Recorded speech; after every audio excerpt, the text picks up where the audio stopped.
method?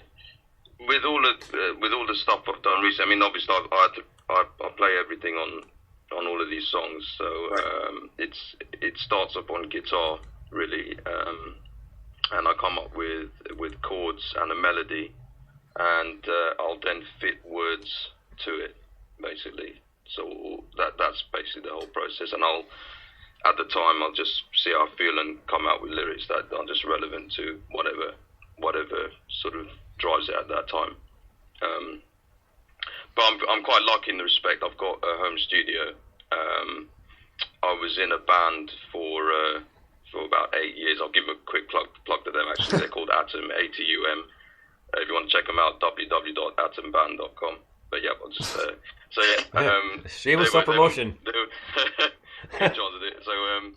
yeah, I was with them for about 8 years, and in that time, I mean, I gigged a lot with them in London, and I built my studio around the band. And after that finished, they sort of went off and had children, and the band sort of split from then, pretty much. And then while I've been doing my own stuff, I've got a studio to kind of pick up the reins and really do it whenever I want. I mean, so I've been quite lucky in that respect, and I've got a good sort of network of musicians around me that also use the studio.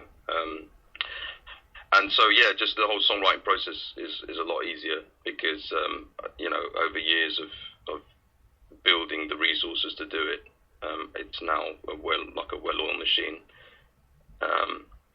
So I've been literally playing these songs acoustically live. So it's sort of like a kind of unplugged, really. Oh, wow. Of all this. Yeah, I've had to sort of change the songs a bit to play them live. Oh, that must be kind of. But I'm working on putting the band together. Yeah. I'm working on that at the minute. But I'd say the safest bet right now it is pretty much an unplugged thing where I've changed the songs slightly to play them live. But yeah, no, that's definitely the aim to get it out there with a full band sound. Yeah. Right on. Just before we get to the next song here, I believe it was the Del Torres that asked about this. If you're listening to the show if you have an iPhone, it's simple. If you go to Spreaker.com, it will bring up the app. But what you can do is, since it comes up with the two windows, just delete the second window with the actual app, and you can listen to it straight away, no problem. If you have an Android, you might have to sign up, but it is free. You don't have to do anything. Just sign up, email, blah, blah, make it super quick and be done with it, and then you can listen to it anytime. And with that, once you start following different people on the Spreaker app, you get an email every time they do a live show. So I hope for people listening, for the Del Torres and anybody else listening, that clarifies things a little bit better, because I know it can be a pain sometimes because technology can be a bit of a pain in the ass, but So I hope that's a good explanation and everybody gets it. So next up, we're actually going to get into the Del Torres song, and the song is called simply No. Dig this.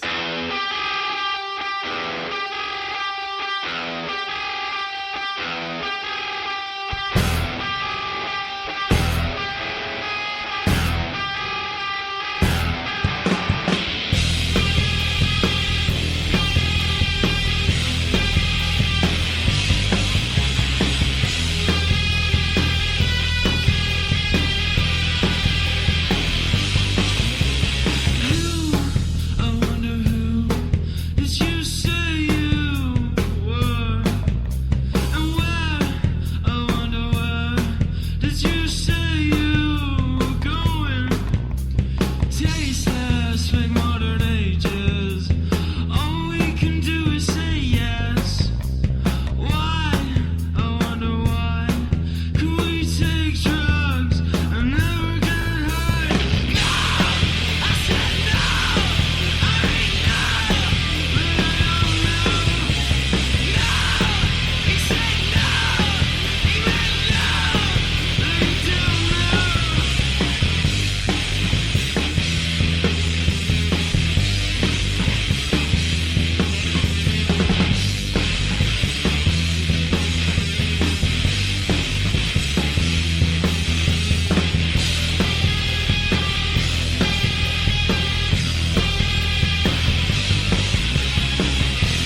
The Del Torres. No. But what a great rockin' tune. And we were talking about this off air. and wow, is this ever like reminiscent of the 90s and the grunge? Like, man, I know they're listening right now. So guys, this sounded awesome. A good comparison would be to Nirvana's album Bleach with just the raw power and the high pitched kind of like solo with a reverb to it, and it just what a great tune! Like really, like I'm really glad I'm wearing my flannel tonight because what an awesome tune. Loved it. Yeah, really love it. Yeah, I was just saying as well, like the dynamic of his voice like, during the verse, combined with the sudden scream. I mean, there's so much impact there when it comes in, and I really love it. I've been playing that one a lot. Yeah, as you guys have just said, very, very strong Nirvana influence there. Totally 90s. The back of my head hurts because I'm banging my head. I was to add to that. I would say I'd be kind of. I was banging my head, but my long hair is gone. I sadly chopped it off the other week, so. Because Nolan still got his. So. Yeah, I was kind of told to do it, if you know what I mean. So next up, the next song we're gonna get to off the compilation is a band called Tension Zero, and the song's called Mirror. Dig this. You can run, you can try to hide your face behind that stupid mask. For whole days and whole nights pretending someone else, but I know who you really are. Ho, ho, ho, you can run, you can try to hide your face behind that stupid smile. And I know it's just a scheme you want people to believe. I know how you're ashamed that you're feeling so afraid. You still care what people say. You still lie, but you're the same as them. You still care what people think. But in fact, you're alone.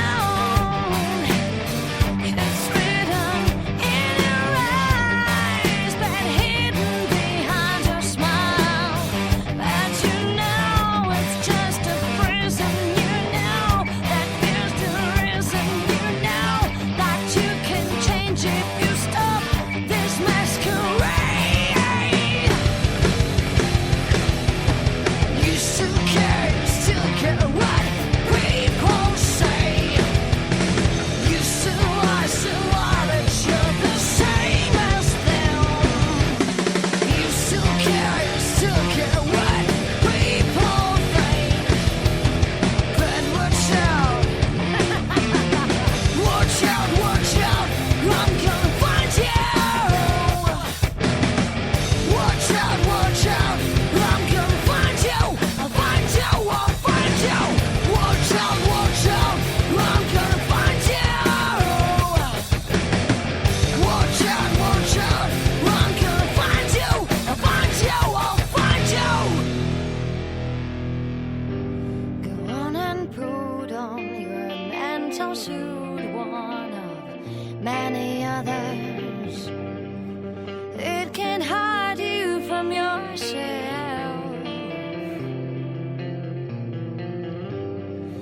But one day you will explode.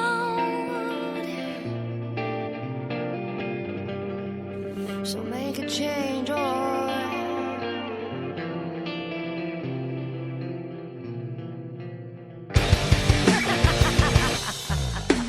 watch out, I'm gonna find you.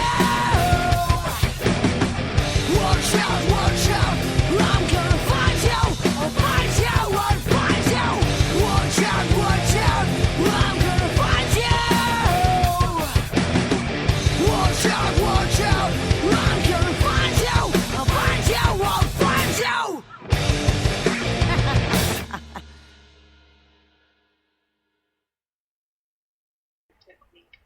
All right, that was Tension Zero with Mirror.